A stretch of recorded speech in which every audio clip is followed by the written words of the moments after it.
गजरा मोहब्बत वाला अखियों में ऐसा डाला, गजरे ने ले ली मेरी जान। आज आप सोच रहे होंगे कि आज हम ये गाना क्यों फरमा रहे हैं, क्योंकि आज हम आपको इस गाने में जो एक्ट्रेस है उन्हीं के विषय में बताने जा रहे हैं कि किस प्रकार इस अभिनेत्री ने चमकदार करियर छोड़ कपूर खानदान की बहू बनना चुना था। और इनकी पहली फिल्म राजेश खन्ना के साथ थी। तो आइए जान लेते हैं ये खूबसूरत अदाकारा कोई और नहीं बबीता कपूर है, यानी करीना और करिश्मा कपूर की माँ। तो आइए आज इनकी कहानी जानते हैं। मशहूर एक्ट्रेस बबीता शिवदासानी को कौन नहीं जानता। बबीता का जन्म 20 अप्रैल 1947 को मुंबई में हुआ था। अपने छोटे से फिल्मी सफर में बबीता ने कई बड़े सितारों के साथ कामयाब फिल्में की, लेकिन बाद में फिल्मी दुनिया को अलविदा कह दिया। बबीता अपने दौर की कामयाब एक्ट्रेस साधना की भतीजी हैं। कपूर खानदान में शादी करने के बाद बबीता शिवदासानी बबीता कपूर हो गई। उन दिनों बबीता शिवदासानी के पिता के पास स्टूडियो हुआ करता था, जिसकी वजह से उनके घर पर फिल्म वालों का आना जाना लगा ही रहता था। बबीता को फिल्मों में पहला ब्रेक भी बड़ी आसानी से मिल गया था। जीपी सिप्पी एक दिन बबीता के घर आए हुए थे। जीपी सिप्पी ने जैसे ही बबीता को देखा, राज फिल्म के लिए राजेश खन्ना के अपोजिट बबीता को कास्ट कर लिया।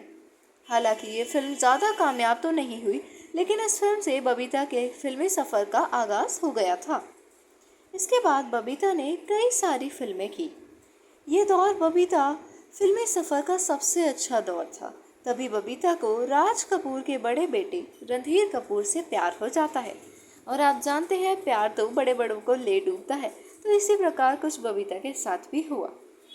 बात जब शादी तक आ ही गई तो राज कपूर ने शर्त रख दी। अब वो शर्त क्या थी, ये तो बड़ा ट्विस्ट है, तो आइए बता ही देते हैं। शादी के बाद आपको बॉलीवुड को अलविदा कहना पड़ेगा, यानी अगर आप शादी के बाद बॉलीवुड में काम ना करने की शर्त को मानने को तैयार हैं, तो ही आप हमारे बेटे रणधीर कपूर से शादी कर सकती हैं। दरअसल उस दौरान कपूर खानदान की महिलाएं यानी बहुएं और बेटियां फिल्म अभिनेत्री नहीं हो सकती थी। इसलिए ही उनका बबीता का उन्हें काम करना फिल्म इंडस्ट्री में बिल्कुल भी पसंद नहीं था। तो उन्होंने उनसे भी यही शर्त रख दी कि आपको फिल्म इंडस्ट्री को छोड़ना होगा। जाहिर है कि बबीता से शादी के इस नियम को मानना काफ़ी मुश्किल था और वह इस नियम के खिलाफ भी थी। इसलिए अरसे तक रणधीर और बबीता गुपचुप रूप से अपनी लव स्टोरी को आगे बढ़ाते रहे थे। हालांकि बबीता ने कह दिया था कि अगर रणधीर कपूर उनसे शादी नहीं करते तो उन्हें भूल जाएं। तब रणधीर को इस शादी के बारे में अंतिम निर्णय लेते हुए शादी के बारे में परिवार से बात करनी पड़ी और पहली बार अभिनेत्री कपूर परिवार की बहू बन गई। और यानी रणधीर ने उनके लिए अपने खानदान को भी राजी कर लिया था। हालांकि बबीता को अपना चमकदार करियर छोड़ कपूर खानदान की बहू फिर भी बनना पड़ा था। 1971 में बबीता ने रणधीर कपूर से शादी कर ली और घर परिवार की जिम्मेदारी संभालने लगे, जिस कारण उन्हें बॉलीवुड इंडस्ट्री को टाटा बाय बाय कहना पड़ गया था।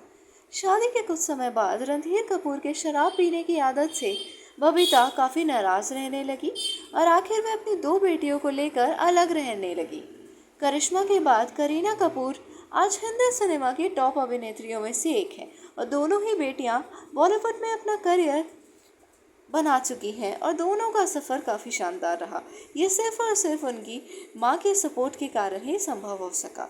उन्हें खुद तो इंडस्ट्री को छोड़ना पड़ा, लेकिन उन्होंने कभी भी अपनी बच्चियों पर कोई बंदिश नहीं लगाई, जिस कारण आज वो एक सफल अभिनेत्री बनने में कामयाब हो सकी है।